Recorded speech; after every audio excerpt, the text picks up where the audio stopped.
am Ras Mundu from Travel Adventures Botswana.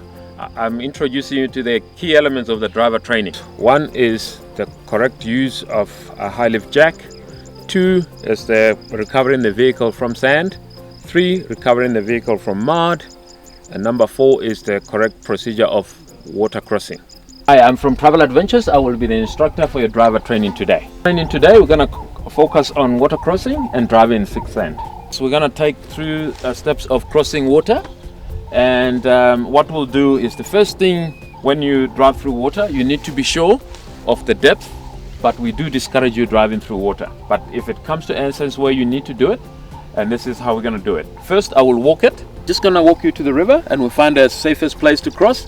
Normally in a scenario like this, the river has been dry, so people have been crossing all over, but we have a regular crossing spot. This dark spot, normally it's your deepest part, and you see the lighter spot there is the safest place to cross. So what I'm going to do is I will walk through. Pull with your feet, and you can see there's a little deeper spot there. You come in slowly and... what speed do you go through here?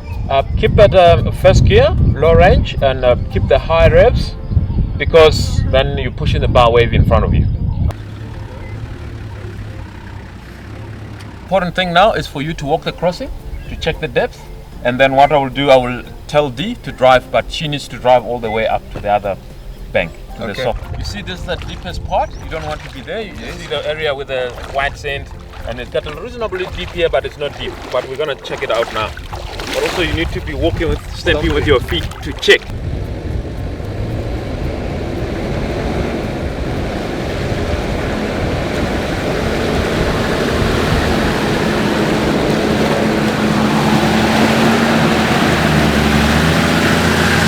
When you're driving in the Okavango, it's unnecessary to cross deep water, and there's always a detour. Phase 2 of your driver training is driving in sand. Russ, what tire pressures would we need to go through this thick sand? About 1.8 bar. And on tar? About 2.5. What happens when you get stuck? You deflate your tire to about 1.2. I'm going to teach you this procedure, and then we're going to use the compressor to re-inflate your tires.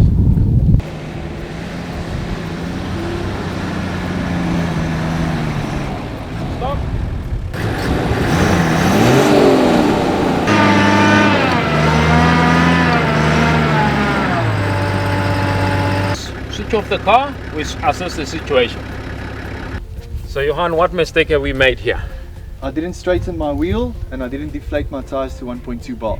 Before you come out of the car, make sure there's no visible dangerous animals around. The first thing you do is straighten your wheels, check for obstructions, and then deflate your tires. Okay. You're clearing out the diff. Okay. So you start digging from there. So what do we do here?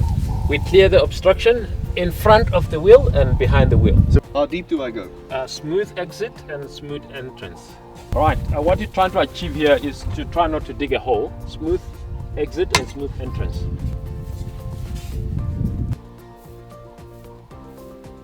A nozzle that you push to let the air out, and then this one is the one that you use to... You look for something with a sharp point to get the air out. Okay. Yep. Now we finished deflating the tires. What next, Johan?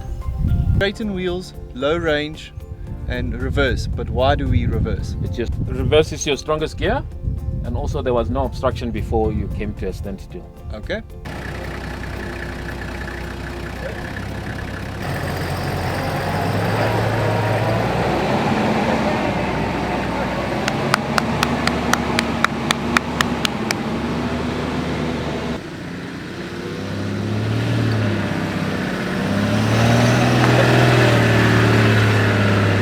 Inflate the tires, we take out the cap, and then we connect the compressor to the battery, but we need to get the car running just in case you don't drain your battery.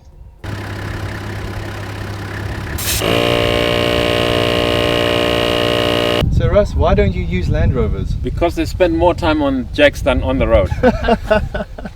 Now I'm going to show you the safe and correct procedure of using a high lift jack. Make sure the vehicle is in gear and the handbrake is on. Johan, the first thing you need is to get the jacking block and place your jack on the jacking block to stop it from sinking. The first step is to lock it up and then pull it up so it doesn't fall on your foot.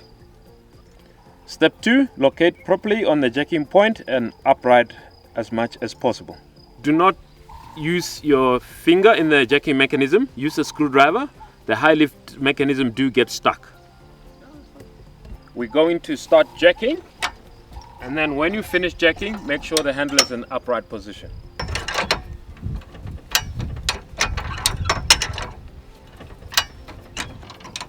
As you get to the top, the car might fall. Please step back and rest the handle in upright position. Stop. Stop. If this happens, step back and let the car fall. In mud, the same recovering principle occurs like in sand, but in mud you need to jack the car up and put a sand ladder.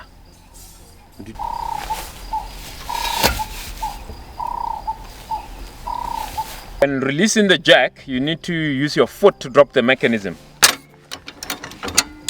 And hold the handle tight, because that's when the handle can come flying.